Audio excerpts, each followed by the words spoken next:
We are back. We have a major call coming out of the vote. We'll try to get it up there, and it is Ohio. Donald Trump, the projected winner in the state of Ohio. 18 electoral votes, a hugely important piece of real estate where that comparison is concerned. 168, 109 in the race to 270.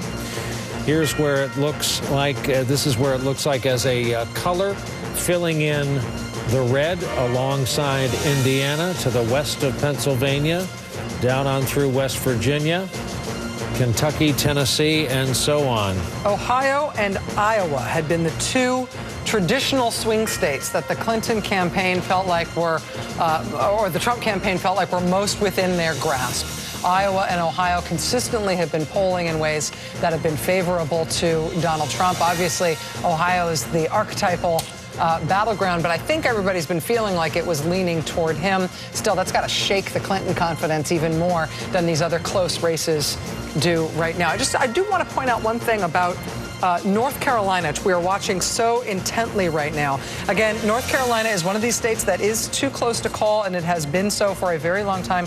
Even right now, with 83% of the vote in, it is still too close to call Trump in the lead. But we were talking a little bit earlier on about the other two big ticket races in North Carolina. One of them, this Senate race, Richard Burr, incumbent Republican senator, trying to hold on to his seat against Deborah Ross, who ran a good campaign against him. Burr is now the projected winner of that seat. He will hold on to that seat. The other big ticket item in North Carolina is the governor's race. And it's been fascinating to watch these governor's numbers come in out of this governor's race in North Carolina. Right now, again, with 84% of the vote up, it is too early to call. Too early to call in North Carolina, but you see these guys deadlocked 49-49. So if you're looking for sort of advice as to how North Carolina is going to go in the presidential, that Senate race may make you think that Donald Trump is going to pull it out. This governor's race gives us no information because this is as close as they come. Yeah, historically, you have to win Ohio if you're a Republican. It's a necessary condition, but not a sufficient condition. Winning Ohio does put him at the edge now, possibly winning the election. However, I do think we're going to see a pattern which is traditional. The Republican, if you look at the country, is basically divided 50-50. Winning Ohio, then losing Pennsylvania makes sense tonight. We'll see if it does end up making sense. One thing I will say about this Ohio call is that this is something that the Clinton campaign was prepared for. So when they were setting out their map that said, okay, we have all these more paths than the Trump campaign, it included losing Ohio and losing Iowa. Yeah. So I think from that perspective, this news should be tempered just a little bit. I think the question is still their path. Don't forget, we haven't even started talking about Colorado, and there were some late questions in this race about Colorado and what the movements there were going to be. Their path is Virginia, Colorado, and it's through the South. All right.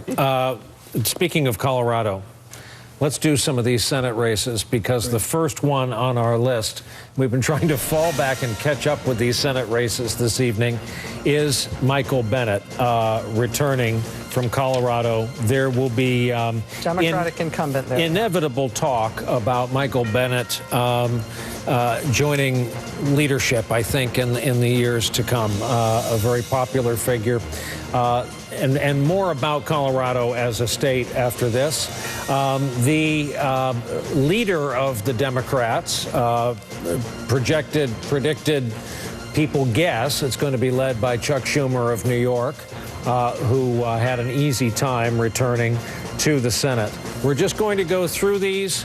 Jerry Moran in Kansas. John Hoeven, North Dakota.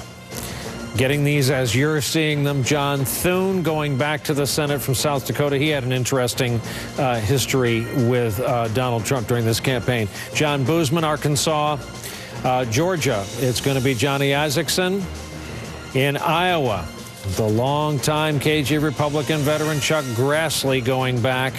And Mike Lee, the popular Republican, is going back from Utah. Here's the Senate again. Democrats with one net gain but this is early. Yeah, but the Senate races that are outstanding right now are a bunch of fascinating ones. In Missouri, I believe our characterization in Missouri with Roy Blunt trying to return to the Senate, the Republican, against a Democratic challenger named Jason Kander, I believe our characterization there is that is still too early to call. I thought that was too early, yeah. In Missouri, we do have a presidential call that Missouri has gone to Donald Trump at the presidential level, but this Senate race right now is still too early to call. Also, in terms of too close to call Senate races, big names. Pat Toomey in Pennsylvania against Katie McGinty, the Democrat. That's too close to call. In New Hampshire, the Kelly Ayotte race against the Democratic governor, Maggie Hassan. That is too close to call. And in Nevada, we've got Joe Heck, the Republican, up against Catherine Cortez Masto, who's the Democrat trying to take Harry Reid's seat there. We have also too close. Excuse me. We have a major projection. In the state of Virginia, the Commonwealth of Virginia, the projected winner is Hillary Clinton.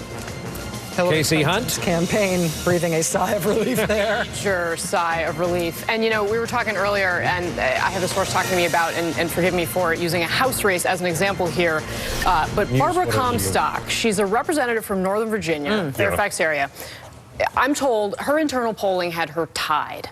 And at the end of the day, she won, or she looks like she's on track to win by almost 10 points with 90% of the vote in. Really? So we have been talking about what may have gone wrong here. And even if Hillary Clinton comes out on top here, it's very clear there was something going on in this polling. I think that's a pretty sharp example in an area that should have gone over. I was just checking that race you're talking about. It's Virginia 10, Barbara Comstock, seen as a bellwether race. Yes. She is the projected winner in that race right now. It looks like the margin is 8 points in her favor. Luann Bennett was the Democrat there. Everybody thought that was going to be a squeaker. It's not. You know, the Washington Post endorsed Comstock. I think you bear a bit of the responsibility for this. But it seems obvious from what's happening nationwide that newspaper endorsements are not the most Guy's powerful. a Pulitzer Prize-winning columnist. He doesn't speak for the gray lady of Washington, but newspaper look at all the newspapers that endorse Donald Trump, right? But, you know, in terms of these bellwether races, we're still waiting for a result on Florida. Florida is obviously going to be huge. One of the Republican incumbents in the House who was thought to be endangered in this year of Donald Trump,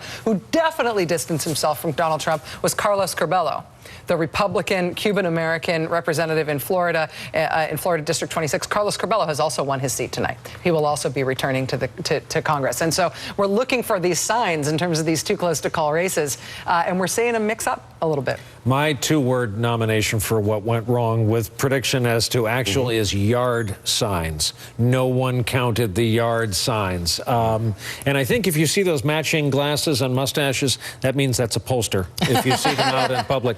Steve Kornacki with the route to 270, which really becomes